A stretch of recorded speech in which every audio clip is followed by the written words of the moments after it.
Thank you so much, Nompu. Well, I mean, for us, anyone that operates a diamond, especially alluvial diamond plant, knows that it literally, when you switch it on, it takes you 2 hours for it to get to full potential before your recovery plant can, start working. So with load shedding, what has been happening is that, in the middle of your production, people are busy. Then comes load shedding, which has been so hard to even plan for because, these weekly updates are also just not assisting when you need consistency. So you find that now, if you've got stage 6 and your electricity is going to be, off for quite a number of hours, when you switch it back on, you still need a good 2 hours before you can get back to production. And that really, really affects us. And I'm just talking now about the impact, on the machinery itself. But I haven't even spoken about the impact on diesel because our plants are fully dependent on diesel. Already, we've been having discussions with SARS for the past couple of years with regards to diesel rebates, but I don't want to get to that.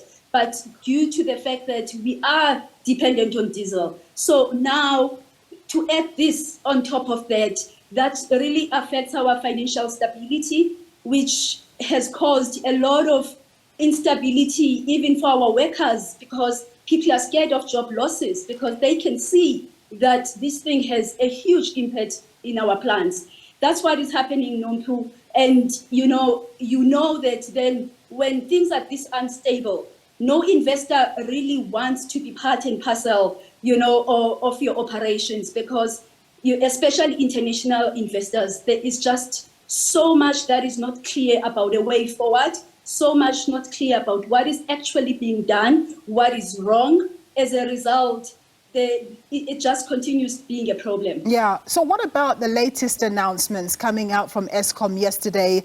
And obviously as well, the President, Cyril Ramaphosa, of course, speaking a lot about the energy crisis in the last number of days.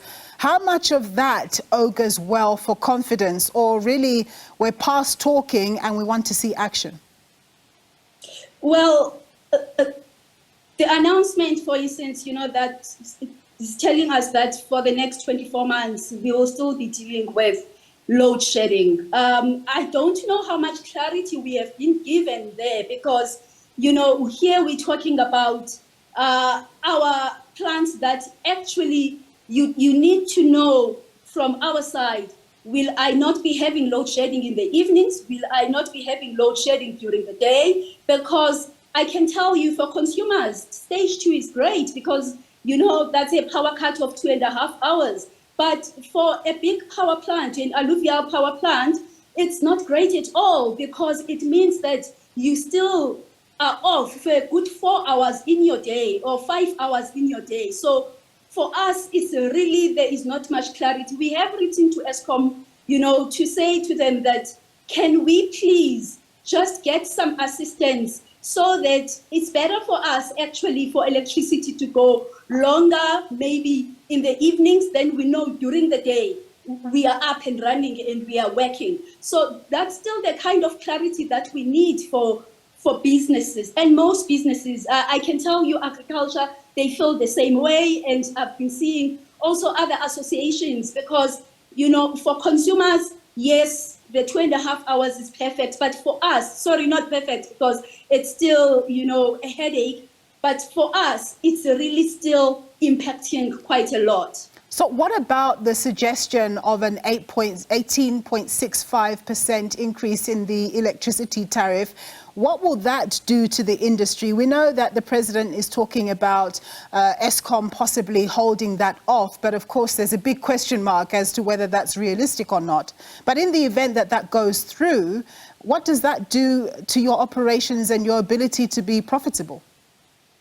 I'm hoping the president will come out, especially maybe prior his SONA to say, what, we are holding off because, for us, there's a lot of fear, especially for international investors.